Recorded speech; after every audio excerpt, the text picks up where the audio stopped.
And I'm going to tell you some things that have happened in the last month that blew my socks off, and they're going to blow you all away too.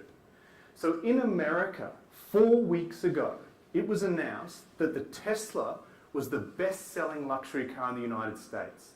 The best-selling. It sold 25% of all luxury cars sold in the US were a Tesla. They beat Mercedes at their own game. They beat Audi. They beat BMW. In fact, they beat the nearest competitor by 50%. They weren't even close to them. If you'd told me 2 years ago that a company that's not even 20 years old would beat a company like Mercedes-Benz, which is almost 150 years old, at their number one game, I wouldn't have believed you. 4 weeks ago, this was announced.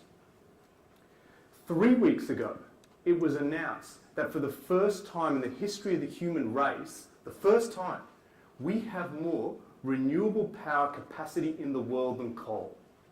We now have the ability to generate more energy from renewables and coals, and that will never go back.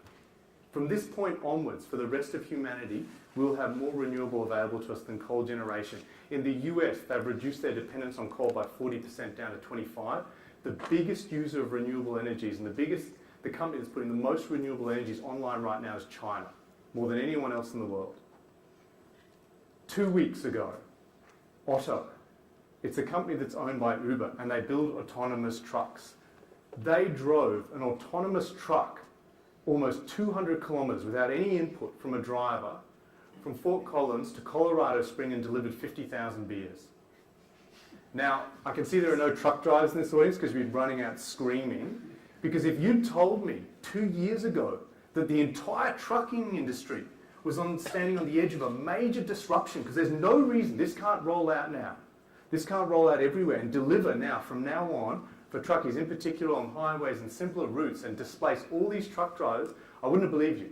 A year ago, I would not have believed you that this was going to happen 2 weeks ago. 1 week ago, it was announced that for the first time, a bionic eye, a functioning bionic eye, was put into a woman, and it was a success. That sight was returned to a woman that was partially blind. Now you might say, well, that's just a single bionic part. That doesn't have the same effect as autonomous cars and Teslas and renewables. Well, it does. Because the point of this is this woman received this bionic eye because she had a sight problem. But you know what I'm going to receive? I'm going to receive a bionic eye because I want to see Jupiter during the day. And that's what's going to happen.